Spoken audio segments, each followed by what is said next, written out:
Hi there, it's Llarold, and today I'm going to be talking about the class tuning that's coming on the weekly reset. Now, at the time that I'm recording this, that's only a few hours away, so depending on when you're watching this, that may have already gone through. As this article title on Wowhead says, and as many people have noted, this is a series of buffs to lots of specs, and most notably, there are no nerfs. It is buffs to healers, it's buffs to tanks, and it's buffs to DPS. And one thing I want to point out before I even dive into all of the details here and kind of my thoughts on them is these very much seem to be a kind of early mid-season hotfix change set that's focused on Mythic Plus. At this point, Mythic, Amir Drasil, for people who are doing Race to World first, for people who are at the very highest end of competition, it's done, it's been done for a while, but technically speaking, the Hall of Fame is not completed. Squishy wrote this article on Wowhead about 2 weeks ago, pointing out that it's very hard and that at the amount of time that we'd spent, there were fewer than 100 guilds that had killed Mythic Fyr'alath, whereas in that same time span, 300 guilds had killed Sarkareth, 121 guilds had killed Razageth. If we also look over here at the Hall of Fame, the top 200 guilds, since Blizzard has gone over to cross-faction rating, it's just the top 200 guilds are what constitute the Hall of Fame, and we're only at 155 guilds that are in the Hall of Fame right now. So Hall of Fame's not closed yet. Presumably we're going to be probably a couple more weeks before that fills up. And that is when I think we'll see any sort of more raid-focused changes, raid-focused class tuning, nerfs to Fyr'alath. And so that is basically why I think all of these class changes are much more oriented toward Mythic Plus than toward Raid. Additionally, very last minute bit of changes to Fyr'alath the Dream Render. This probably doesn't have a huge impact on DPS classes because not that many people have the legendary weapon, but for the DKs, warriors, and rep allies who do, this is probably a good set of changes. To be honest, it does look pretty good. The quality of life improvement for obliterate targets that are getting these split obliterates when you're in a death and decay, finally getting the Mark of Fyr'alath applied, that just sort of seems like something that should have been dealt with during the PTR, not pushed all the way down to, I guess they didn't have players testing it during the PTR, but certainly once it was reported, that really is something that should have been fixed pretty early on rather than kind of being kicked all the way down the road until the 0.5 patch. With that being said, if you look in the comment section, it's just a very unhappy set of people saying this legendary is terrible. A lot of hatred for this legendary, which having an on use in the way that it does is a little bit unwieldy. It's kind of a weird tightrope to walk because on the one hand, if it's super powerful and everybody who has it loves it, then everybody who doesn't have it's going to be very upset. Very, very upset that they don't have it available to them. But if it's a very small bonus, then all the people who get it, you're sacrificing the FOMO, the people who, okay, I don't have that annoying legendary, I don't even feel bad about it. Now the people who do have it feel bad instead. Kind of can't win. I really don't envy the people who are responsible for having to balance and tune that legendary. But in any case, it has gotten some small quality of life buffs that seem to still have people pretty upset. Now let's actually take a look at these class changes, and we're going to start with a tank change, which is surprising. Usually we don't get a lot of tank changes at this point in the expansion, but we are getting some here. And the main one that we're getting here is basically just an increase to armor for Blood DK, which really doesn't do anything for them for raids, and this is kind of what had me thinking, just immediately clued me in on the idea that this is not going to be raid-oriented changes at all.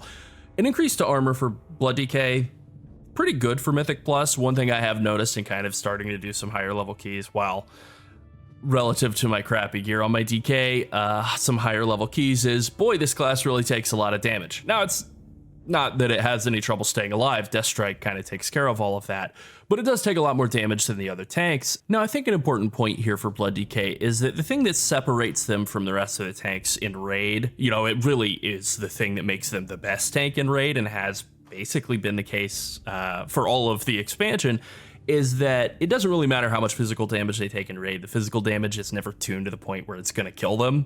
I mean, eventually, if you play poorly, it will, but they're able to survive pretty much all of the physical damage that's thrown at them in Raid. It is the magic damage that kills other tanks that is really where Blood DKs have been able to separate themselves. You know, you have Blood DKs on fights like Tendril, where if I had tanked up to like 15 or 18 stacks on my prop paladin, it was hell on earth. I was barely able to stay alive, whereas my co-tank basically just solo tanked the fight, and I kind of off-healed and did damage and taunted a couple of times as a prop pally. As a Blood DK, he had no problem staying alive with over 20 stacks of Tendril's debuff. And so many of the fights that are particularly challenging throughout this expansion have kind of been structured in that way, where Blood DK is able to just easily survive through a bunch of magic damage that would kill a lesser tank. So giving them a tiny bit more armor in Raid has no impact, but it has a pretty substantial impact in Mythic Plus. It really does make the initial part of pulls where you're gathering mobs up and you're getting bone shield stacks up and you're generating runic power, and Death Strike could save you, but maybe you're having to spend those GCDs grabbing mobs that are running at other players or generating the runic power to be able to cast Death Strike. Like that increase to armor, frankly, almost is like a little low. But I still think just in general, this is very good. I think it's an indicator that Blood DK is on their radar as a tank that's probably a little undertuned in Mythic Plus, and it's probably a tank on the rise, especially going into next season. The tier set bonus, even though a lot of people, including myself, find it a little bit boring or clumsy in Raid, it's very easy to use and convenient in Mythic Plus. So I think Blood DK is probably a tank on the rise. I wouldn't be surprised if this is not the only buff we see to Blood DK, especially heading into Season 4.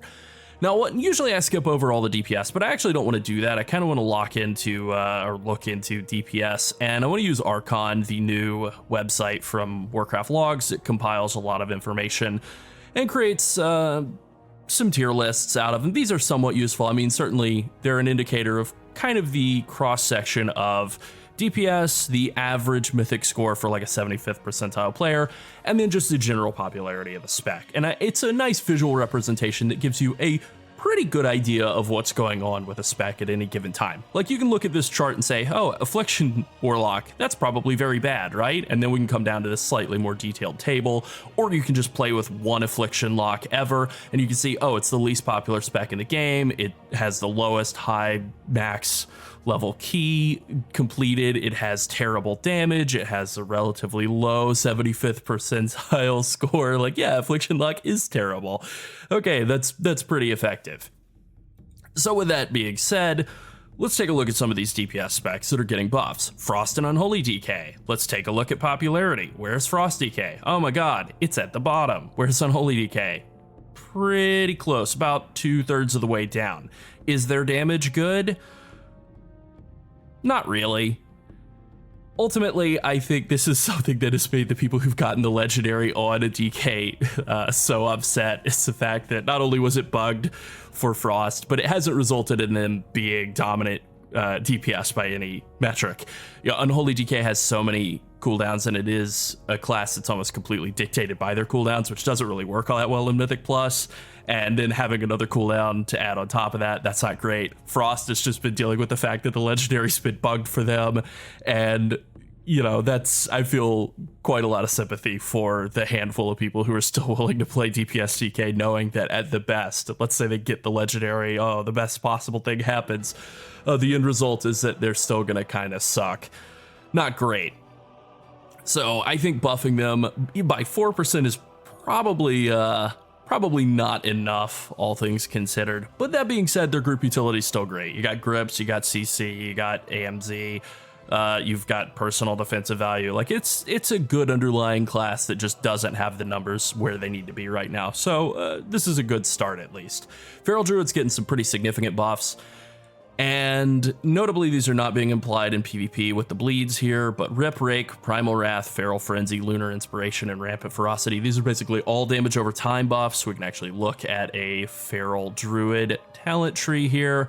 We have Rake, that's your bleed generator. You have Rip, that's your single target bleed spender. You have Primal Wrath, that's just AoE Rip. You have Lunar Inspiration, which is your Moonfire, which this is not a talent that's seeing any use at the present moment, but maybe that'll change.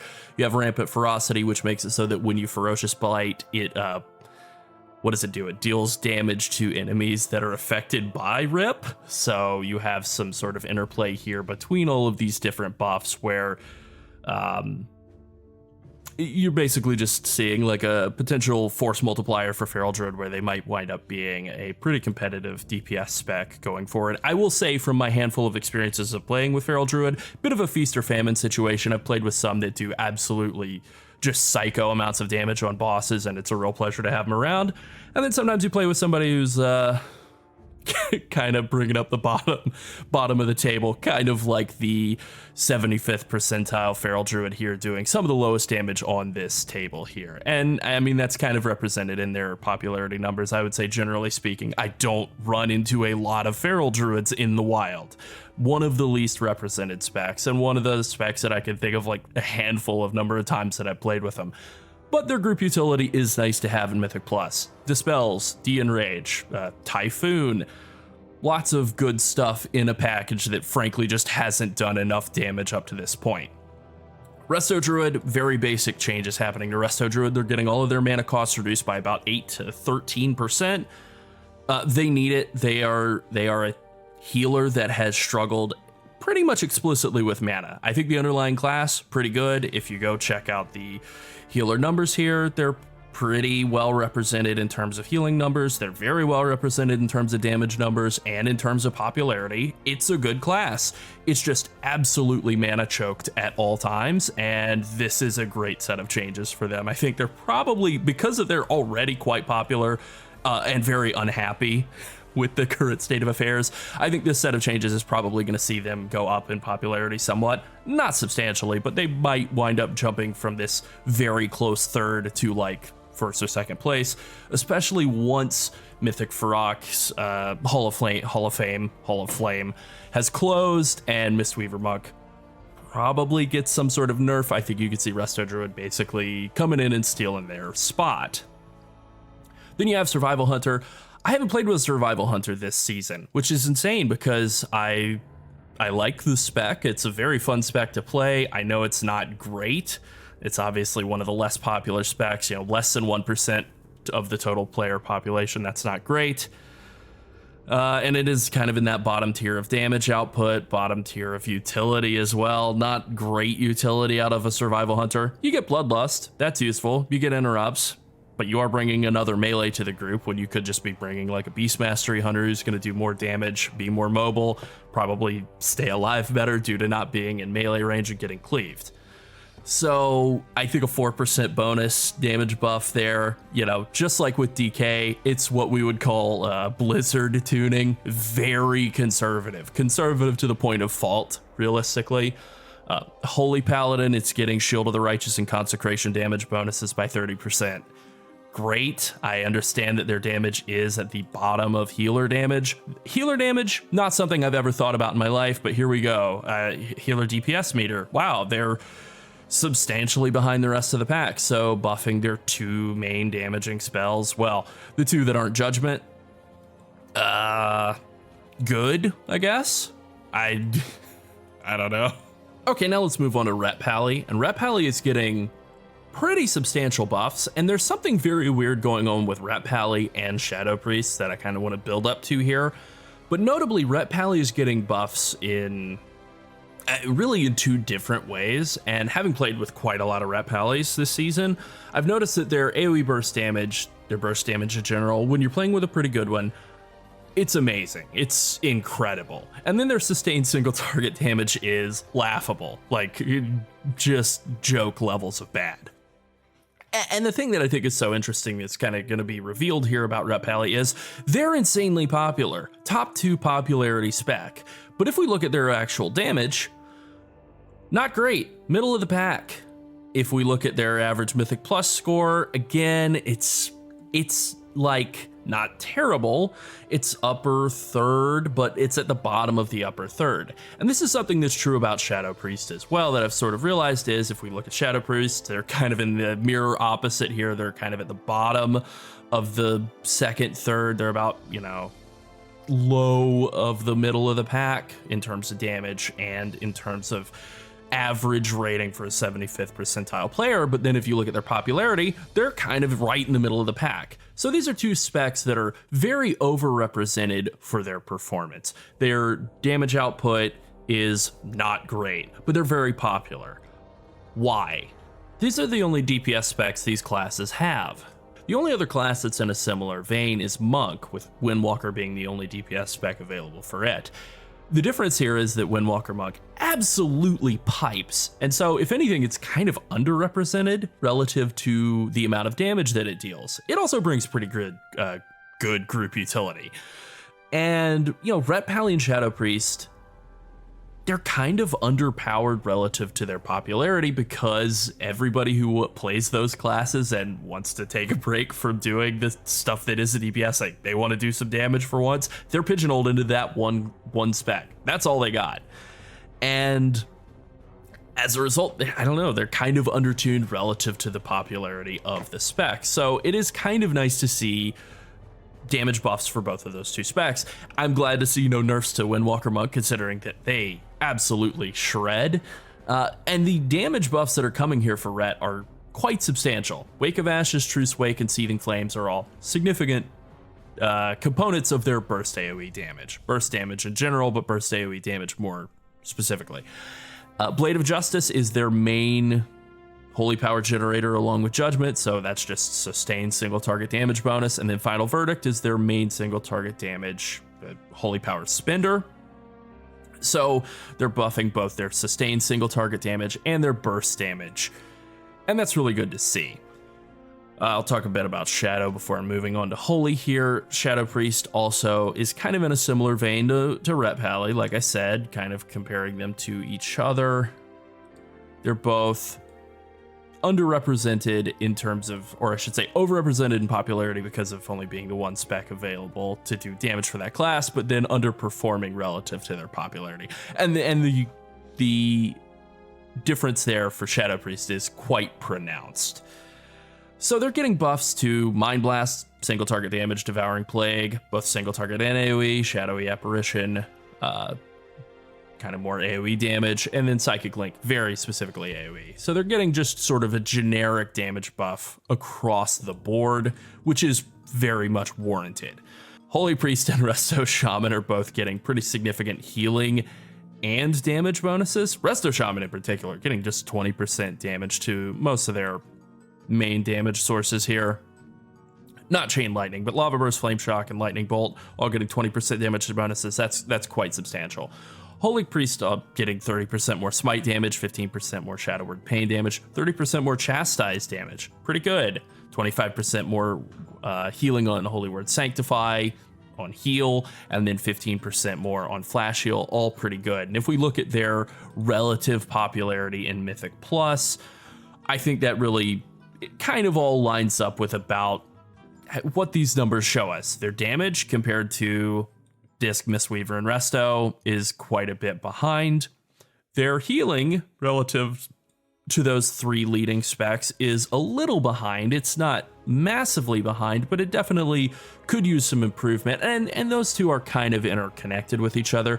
If you do enough damage to, or if you do enough healing to be able to not be like sitting there having to just actually hard cast more heals into targets, that gives you more freedom to do some more damage. So just by buffing healing, that can be an indirect damage bonus, but in this case, they've gone ahead and both boosted like just straight up overall healing for Resto Shaman, some specific heals for Holy Priest, and then also boosted their damage as well.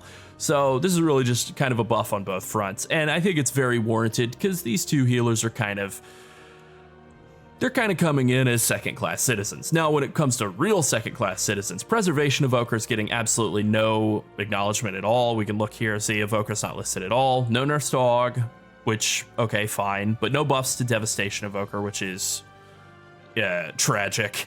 And then no changes to Preservation Evoker is really surprising, especially with this being, I think, a much more Mythic Plus oriented set of changes.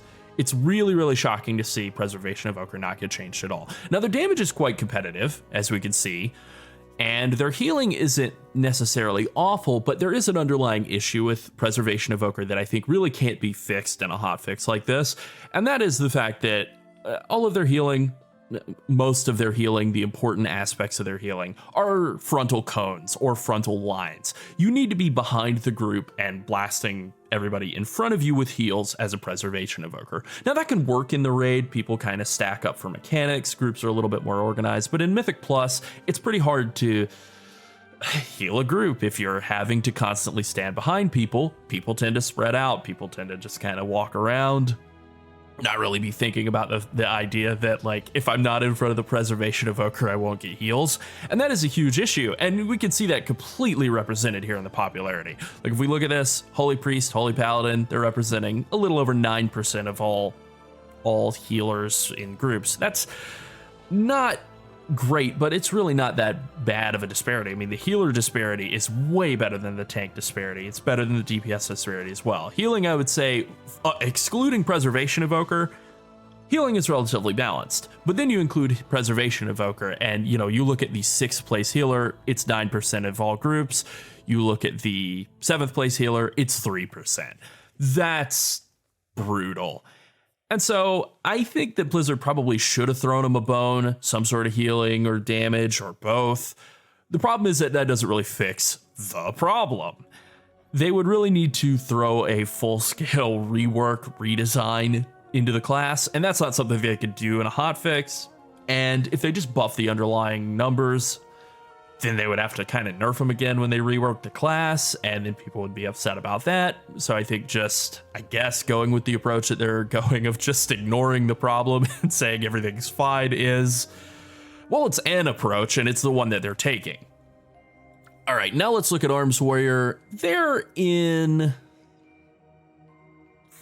not great shape, really. They're relatively well represented, I guess, given their awful damage numbers. I've always been more of a Fury enjoyer myself. I mean, honestly, given that they're about halfway down the table, maybe more like 2/3 of the way down the table, I think given that their damage numbers are quite bad, bottom 5 in Mythic Plus, I think that they are pretty well represented. I think this is almost entirely being buoyed up by people who have the legendary and don't have a good offhand to use as Fury, really. For me, it's always going to be about Fury, though. Fury's more fun, Fury's cooler, and it does more damage, so why wouldn't you just play that? But for the people who like arms, getting some buffs to Cleave, Dreadnought, Deep Wounds, and the 4-piece from Amir Drasil, all 4 of these are AoE damage increases. Cleave, it's in the name. Deep Wounds is bleed applied by Thunderclap, or, no, I'm sorry, Mortal Strike, Whirlwind, whatever. Cleave, actually. Amir Drasil, Thunderclap doing twice as much damage now, Dreadnought being the line that gets thrown out by your Overpower. All of these are just AoE damage increases, so good for arms in Mythic Plus, very specifically in Mythic Plus buff. And finally, we have Protection, where you're getting a buff to both their effective health, so they're not actually getting a 5% health increase, a 1.4 divided 1.35. It's not exactly 5%, it's more like 3.5% more health, which is still helpful, good. It really does help Prot Warrior live through bursts of damage, and that's good. And then also 5% more Ignore Pain value, that's pretty good as well. If we look at the tank numbers here, Prot Warrior overwhelmingly the worst in terms of like overall Mythic Plus score. Technically speaking, they're not the worst in terms of damage right now. There has been an uptick in Guardian Druid popularity with the announcement that they're going to be getting their Season 2 bonus back. There have been a lot of people who've been starting to gear up their Bear Druids in expectation of that spec actually being pretty good in the upcoming season, especially if there are any sort of Vengeance Demon Hunter or Prot Pally nerfs, then Bear Druid might have a chance to really rise back up. It is going to take nerfs to those 2 top performing classes though, because as they are currently tuned right now, Bear Druid is not dominant in any way. Even if they get that tier set bonus back, they're going to be good. They're going to be pretty nice with it. They'll probably slot in right at 3rd. I don't think they'll jump over Vengeance Demon Hunter. They could jump over Prot Pally. Some of that is going to depend on what other specs are popular, what Blizzard does with affixes. Like, maybe they get rid of affixes in Season 4. There's been a lot of clamor for that. I don't think that would happen, but oh man, that would be great. I think Bear Druid has a pretty bright future. I think Prot Warrior's biggest issue really is that it just doesn't do damage. And you can say the same of Bear Druid. I think a lot of that's caused by their terrible tier set. That's not the case with Prot Warrior. It's the underlying class. The underlying class doesn't do any damage. And that would be okay if like you brought the insane amount of group healing and group utility that you do as a Prot Pally. 1,000,000 silence as a dungeon. But you don't bring any of that on a Prot Warrior. You just bring like tankiness. And now that's a little bit better, which is great, but you're not bringing utility, you're not bringing damage, you're bringing tankiness, you're having fun. It's fun to play Prot Warrior, but that's still not like good enough to make it competitive. So I think as things are currently slated, it's still kind of surprising to me that Prot Warrior is more popular than Brewmaster Monk, given the performance delta between the two classes. Brewmaster Monk does so much more damage, and at least in my experience, is a lot more tanky than Prot Warrior. And the group utility is better. You got Leg Sweep, you got Ring of Peace, you got Paralysis, you got Dispels. I think that it does a better job of CCing, along with doing better in all of the relevant throughput categories.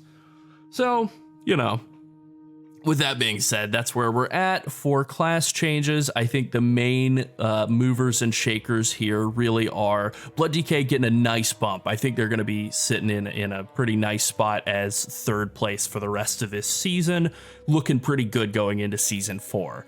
I think Feral Druid is going to, it's getting a nice buff, but it's still going to be a niche class. I think Resto Druid, on the other hand, is going to be rising up. I think they're going to be probably the leading Druid spec going into the next season, and they might be one of the top healers, depending on what happens with Mistweaver Monk. This Priest is pretty hard to unseat. Ret Pally, huge buff here. Their damage has really not been quite competitive with their popularity level, but I think this is going to put them right where they need to be there. And then beyond that, it's nice for Resto Shaman that they're getting all these buffs, but I still think they and Holy Priest are going to be kind of mid-table healers. Prot Warrior, as much as I love playing it, and I think these are fine buffs, I don't really think they move the needle in terms of popularity for this class at all. Just like all of the other buffs that they've gotten to their defenses, that buffs to defensive stance, all great stuff, all stuff you love to see, with no other warrior changes, damage changes, utility changes, base class changes. I don't really think it's going to do anything for the class. Until they give them basically just immunity to damage, I don't think that more damage reduction bonuses for Prot Warrior are really going to be enough to make anybody want to play it. All right, that's it. Thanks for watching. Bye.